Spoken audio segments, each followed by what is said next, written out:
नमस्कार, रुचकर रेसिपी या माझ्या YouTube चॅनल मध्ये तुमचं सर्वांचं खूप स्वागत आहे। श्रावण महिना चालू आहे। या महिन्यामध्ये बरेच जण उपवास करतात आणि प्रत्येक घरामध्ये कोणी ना कोणी उपवास करतच असतं। त्याचप्रमाणे श्रावण महिन्यामध्ये महिनाभर सुद्धा उपवास केले जातात। या उपवासात खाण्यासाठी मी तुम्हाला एक हेल्दी रेसिपी दाखवणार आहे आणि ती रेसिपी घरातल्याच साहित्यातून बनवली जाते आणि प्रत्येकाच्या घरी ते साहित्य असतं। ती रेसिपी म्हणजे हेल्दी लाडू। हे लाडू शरीराला ऊर्जा तर देतात पण गुणकारी सुद्धा आहेत, त्याबरोबर हिमोग्लोबिन वाढवणारे आहे। चला तर हे लाडू कसे बनवतात ते आपण बघूया। लाडू बनवण्यासाठी मी 1 वाटी शेंगदाणे घेतले आहे। शेंगदाणे मी निवडून घेतलेले आहेत कारण त्यामध्ये खडा पण असतो आणि शेंगदाणे खराब पण असतात, त्यासाठी मी शेंगदाणे निवडून घेतलेले आहेत। आता ते शेंगदाणे मी खरपूस भाजून घेणार आहे।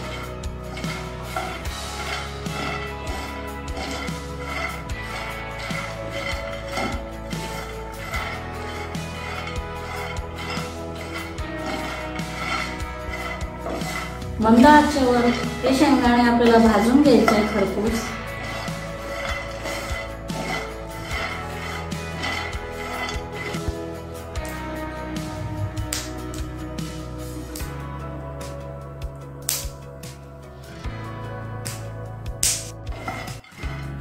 शेंगदाणे आपले फुटू लागलेले आहेत, म्हणजे शेंगदाणे आपले भाजत आलेले आहेत। शेंगदाणे आपले खमंग भाजून झालेले आहेत, ते आता आपण एका प्लेट मध्ये काढून घेऊ।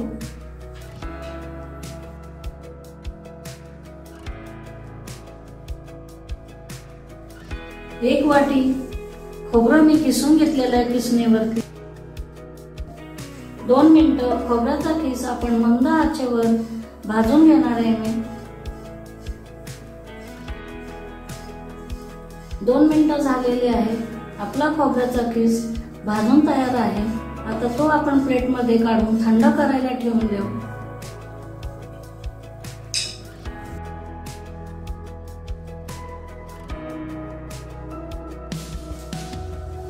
दहा 12 बदाम घेतलेले आहेत,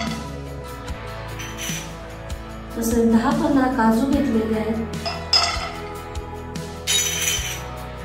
ते सुद्धा आपण 2 मिनिटं भाजून घेणार आहे।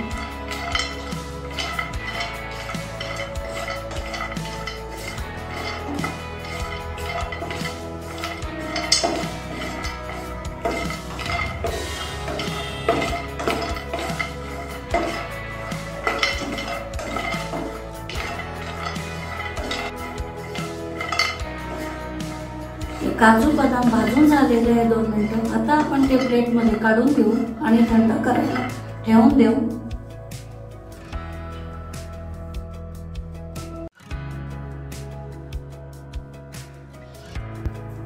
मी असा खलबत्ता घेतलेला आहे, त्यामध्ये मी शेंगदाणे जाडसर कुटून घेणार आहे। मी त्याचे शेंगदाण्याचे साल सुद्धा काढणार नाहीये, तसेच आपल्याला कुटायचे आहे। असे ठेचणीने मी हे शेंगदाणे कुटून घेणार आहे।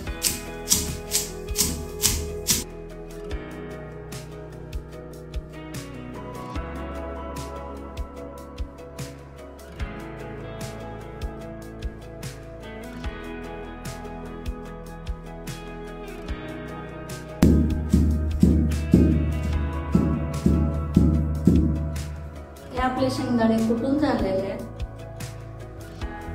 असे आपल्याला शेंगदाणे जाडसर कुटून घ्यायचे। तर हे शेंगदाणे आपण प्लेट मध्ये काढून घेऊ कुटलेले। त्याच खलबत्त्यामध्ये आपल्याला काजू आणि बदाम हे सुद्धा कुटून घ्यायचे आहे जाडसर।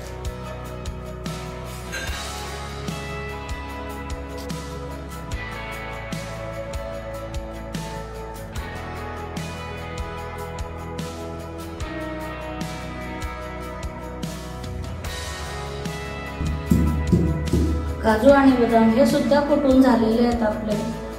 तर हे काजू बदाम सुद्धा कुटून झालेले आहेत, हे आपण प्लेट मध्ये काढून घेऊ। हे कूट केलेले शेंगदाणे आपले,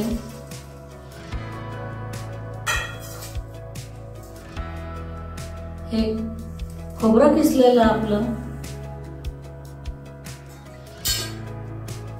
हे काजू बदाम कूट केलेले,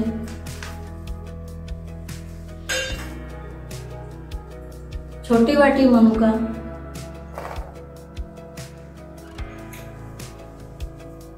अर्धी वाटी गुळ किसलेला,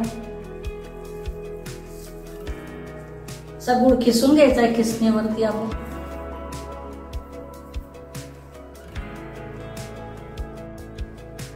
आता हे सर्व मिश्रण आपल्याला मिक्स करून घ्यायचं आहे.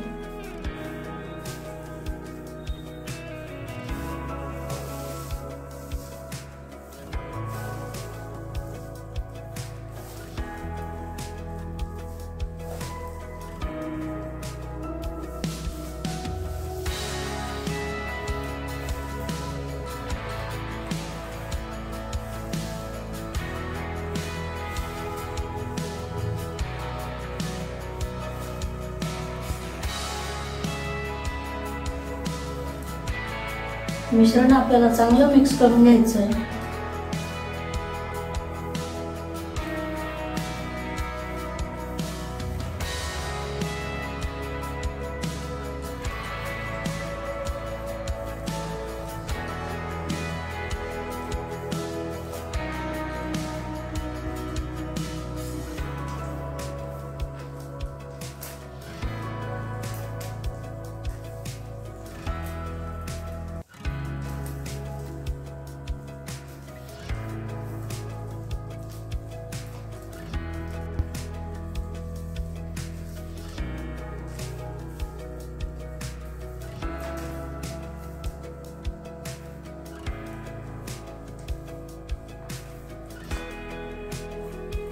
तर आपलं मिश्रण मिक्स झालेलं आहे.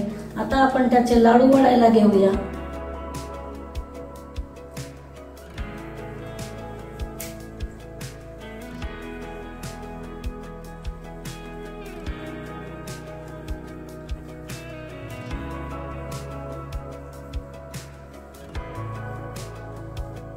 हे बघा, असा लाडू तयार झालेला आहे आपला.